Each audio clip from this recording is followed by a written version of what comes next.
where today I will be reviewing a sample of issue 1s that have come out this week. This week was an expensive week. It's like the first week the kids have gone back to school, so how do they celebrate? Releasing all the comics. I have picked up so many following ongoing issue numbers that I'm going to read and review on the next channel, and about 7 issue 1s, I can't remember, but a lot. And I have had a very enriched and comic reading day. It's been wonderful. Also, apologies if you can hear like this weird buzzing noise. Some very insensitive, rude man has decided to mow the lawn outside. Not my lawn, I wouldn't mind that. But yeah, I've closed all the windows, but I can still hear it, so I'm really sorry if you can. But let's ignore him and get on with the comics. Plutona by Image Comics. Written by Jeff Lemire and Emi Lenox, and also drawn by Emi Lenox too. 5 suburban children make a shocking discovery in the woods on the way home from school one day. The body of Plutona, the world's greatest superhero. This is apparently going to be a very dark and heartbreaking journey about friendships and the coming of age through the lens of a superhero genre. Pros! Personally, I love anything that has a spin on a story that we already know. We already know the superhero genre. We've seen superheroes become superheroes, we've seen superheroes be superheroes, we've seen superheroes have to hide to be superheroes, and I really like that this is normal people discovering something very bad about a superhero. So, maybe not bad about a superhero, but something bad to a superhero. I really like this take on it. This story, or the first issue, doesn't just talk about the 5 children. Yes, it's about the 5 children, but it also has a little bit at the end that gives a little insight to Plutona's life at home. And to be honest, that was my favourite part about the comic. Even though I'm saying I love this spin on it, I think the best written part of this comic was the insight to her life. It had a very relatable feel to it, and it was quite heartbreaking to read. Cons. I felt like the characters were very cookie cutter shaped characters. They were all like caricatures. One was a bully because he was bullied at home, and there was a daughter who hated her little brother and she had to look after him. There was a girl who was overweight, so she seemed very quiet and insecure and didn't want to stand up for herself. Now, these are all characters that do exist. You know, these people exist in real life, but they seem to have nothing else towards them. That just seemed to be that's their identity. Except the sister who hated her brother, who seemed to be very mean to who is meant to be her best friend over a leather jacket. It just, I haven't figured out the characters yet. I haven't figured out what's meant to be happening. I don't know whether it's a satire because it's a superhero comic, so they're playing all the cliches, or it just needs time to work itself out. But overall, it's a comic that I would buy the next issue at least, just to see where it's going. It's intrigued me enough to want to keep reading at least the 2nd issue. Toil and Trouble by Boom Studios. Written by Mairghread Scott, and the art is done by Kelly and Nichole Matthews. The 3 fates have been controlling the history and the future of Scotland.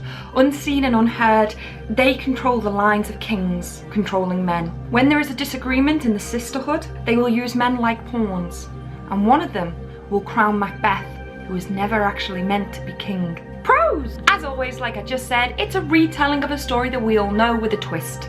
I loved it. I loved the art in this comic. It's so magical and mystical, and it fits so beautifully and perfect to the scene and the feel and the mood and the atmosphere that is in this comic. It all wraps itself up in a beautiful ball. I also love the flow of the story. It seems quite slow throughout most of it, but in a very good way. It never really narrates the story to you. It's almost as if you're just watching these fates do their work, but you've come in halfway through, so you kind of got to figure the rest out, but not in a hard way. It's just in a very well written, addictive way. Cons. My biggest con with this comic is that there were comics throughout the story, and I hated it, especially with a story that has a lot of writing in, and I can lose my concentration a lot when I'm reading a lot of comics, and when I'm distracted in my flow, I hate it. Overall though, this was a beautiful and magical story, and it's one that you would relax sitting there on some sunny afternoon and you would enjoy it, and I would definitely pick up the 2nd issue just to see where this goes. It's Pick of the Week: Deadpool vs Thanos by Marvel Comics. Story by Tim Seeley and art by Elmo Bondoc. When everybody in the world all of a sudden stops dying, Death's former lovers, Deadpool and Thanos, start to take an interest. Can the pair overcome the hatred that they have for one another to save their one true love? And will Thanos finally let Deadpool die? Bruce! It's typical Deadpool. It's funny, doesn't take itself seriously, it's just a good read. It's a little shocking at times. There's a joke comparing two people mashed together and they say that it was the result of a roofie. Marvel comic. It's a classic structure of a tale well done. Two people hate each other, they become friends to help someone they love. Well, maybe not become friends, but it's a good old story structure and it works well in this comic. Cons. There are some parts of the story where they introduce other characters and they're talking about events or people and stuff like that, and I didn't have a clue what was going on. Literally, it's only like a page or two, but it made me think, am I stupid or is this most likely another story Marvel are relating to? As I don't read a lot of Marvel stuff as too much comes out, I get very annoyed and off-put when I read a Marvel story and it's like, oh, it's because I haven't read every single issue that ever comes out by them, I'm not going to fully understand what's going on. The adverts were pretty bad in this one. Like centerfold bad, yet pretty bad. It's also not the funniest Deadpool comic.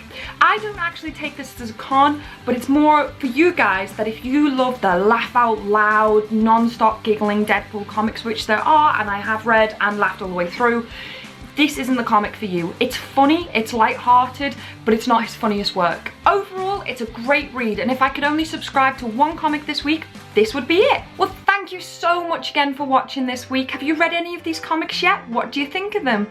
I hope you've enjoyed reading them, and thank you for liking, commenting, subscribing and everything. It always makes my day, and I love talking to you all about comics and all its comic-y goodness, so thank you. Don't forget to check out my other channel, TorAthena Reviews, the link will be below, for all the overflow reviews of the comics this week. Thanks for watching, bye!